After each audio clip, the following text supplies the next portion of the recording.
ভাইয়ের কাছে স্বামী টাকা নিয়ে ফেরত না দিতে পারায় অপমানে আত্মঘাতী স্ত্রী। নিহতের নাম পূজা মণ্ডল। জানা যায় নিহতের স্বামী তার শালার কাছে টাকা ধার নিয়েছিল। সেই টাকা শোধ করে দেওয়ার জন্য পূজাকে জানিয়েছিল। তারপরে কীটনাশক খেয়ে আত্মঘাতী হয় পূজা। ঘটনায় শোকের ছায়া নেমে এসেছে গোটা পরিবারে। মানসিক স্বাস্থ্যের জন্য সবার আগে যে নামটি মনে ভেসে ওঠে, সুস্থ মনের ঠিকানা মনোবীক্ষণ।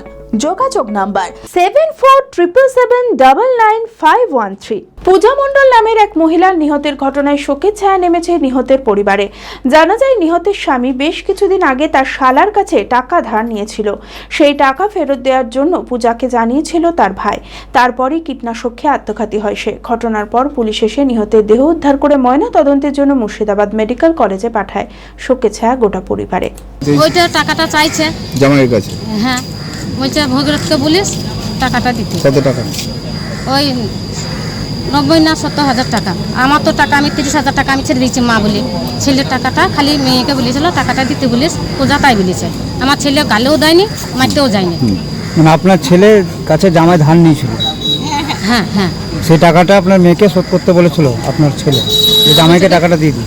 হ্যাঁ হ্যাঁ, 70 কি 90,000 টাকা হবে ধার লিয়েছে। আমার জামাই ধার লিয়েছে, দিয়ে আমার মেয়েকে বলেছে। আমি আমার ফেভারিট, আমার মতো আর কেউ। চঞ্চলতা তার কথায় কথায় জীবনে মিশে রঙ ভরায়, চুপি সারে মনে সে সাদে সবাইকে পাগল করে, পাগল করে। আমারই মতো আমার নিচের পতাকা। पता का चा गजब का शाद।